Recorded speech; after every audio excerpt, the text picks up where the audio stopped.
Erinnya lyange nze Alex Mugasha era nga nkola n'ekitongole kya Next Media omuli NBS nga nkolera wano mu Bugwanjuba, naye ebbanga lyenkoze n'ekitone ebbanga gwanvu okuva lweyajja mu Next Media mu 2020 era nkoze naye okumala ebbanga kati lya myaka tubadde tugenda mu myaka 6 naye nga ye musajja oba omulenzi gw'obadde okola naye n'owulira nga bw'oba olina ky'okola ng'oluusi osanze okusomoozebwa oba ekikuzitooledde oba kyotategedde naddala mu byamawulire byaffe ng'ayanguwa ennyo okudduukirira n'akubuuza ky'oyagala akuyambe era n'akuyamba. Bwe kituuka mu bya obwesimbu abadde mwesimbu nnyo ng'osobola n'omulinnya ku kigere n'oyitawo abadde nga ye muntu atanyiiganyiiga nga tanyiiganyiiga ng'era kizibu okusanga kitono anyiize. Tuli basaale nnyo okuba nti yafiiridde mu kabenje kano akabadde essanga era tusaba omwoyo gwe omukama agulamuze nti kitone yabadde azze kulaba mukoddomi we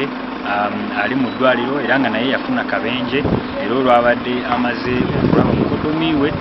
n'afunaawo entambula nga bwe mwagirabye takisi n'agirinnya era babadde bagenda nga badda Kampala oba emmotoka eyabatomedde yo yabadde eva Kampala nga bo ate bava eno sayidi z'embalala nga badda Kampala. So awo weza tumereganye ku Kibega essanga era akabenje we kabadde kitone munnaye ne tumufiirwa bwe tutyo kya nnaku nnyo era tusaba nti Mukama ayongere okutugumya ffe abakoze naye ate n'abafamire. Agakitono okufa nze first of all waliwo mukwano gwange yasoose kunkubira nangamba Ambrose waliwo munnamwe wa NBS yafudde nengamba ate yani nengamba sindabimanya nangamba waliwo mukwano munnamwe yafudde kati wenagenza ku group nesoka nenkuba Kampala nembabuuza nti wafunye simu waliwo omuntu angambye nti waliwo mukwano gwaffe yafudde amukozi munnaffe kati awo mudakiika nga 5 awo ne bangamba nti kitone yandiba kuba nti yavudde mu kabenje ako nti because yabadde aba side z'entungamo actually side z'Ishaka nti abadde agenze kulaba mukodomiwe. So kati bwe twakitegeredde awo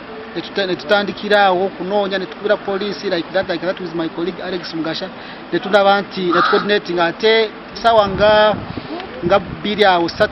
sawa nga emu awo ne tujja wano okulaba tulinda mubiri gwa munnaffe ate twatukidde wano nga emirambo teginnatuuka okutuuka mpaka ssaawa nga 7 awo gye baleetedde bode ne kakati ku makya ne tukeera wano ne kakati tukyali wano mukyatulaba okulaba nti mukwano gwaffe ono tumuyoyezaayoza kulaba nti ne bode ye bagikolako bamutwale tumusiibule lwakuba nti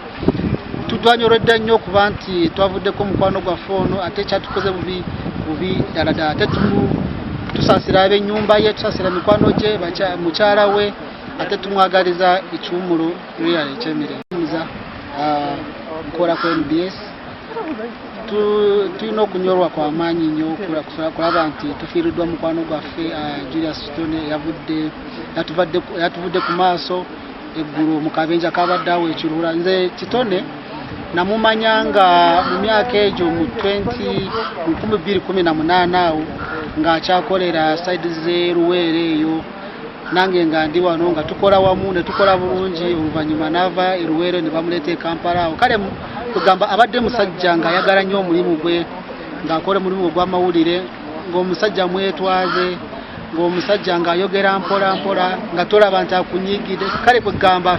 naffe kyatukubye wala kulaba nti mukwano gwaffe yatuvudde ku maaso kakati bwe tuli wano ku mochare okulaba nti mbala wano ku ddwaliro okulaba nti mukwano gwaffe ono tugezaako n'emikwano gye ba relatives be okulaba nti tukola ku bode ye ate tumutwale ewaabwe era akayi tumuwe embaga ye esembayo wagenda okumuziika. Abadde mufumbo n'abaana abadde Kitone Julius abadde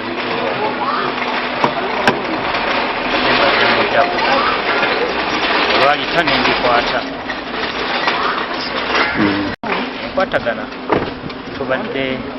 twava mu kubeera nti tuli ba Luganda tufuka bamukwano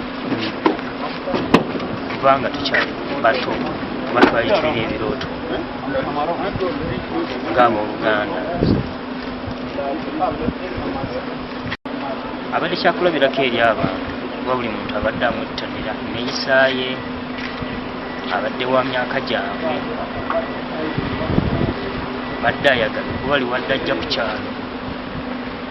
nga muli muntu asambyeko buli awulidde amawulire nti waali najja okusobola okumulabako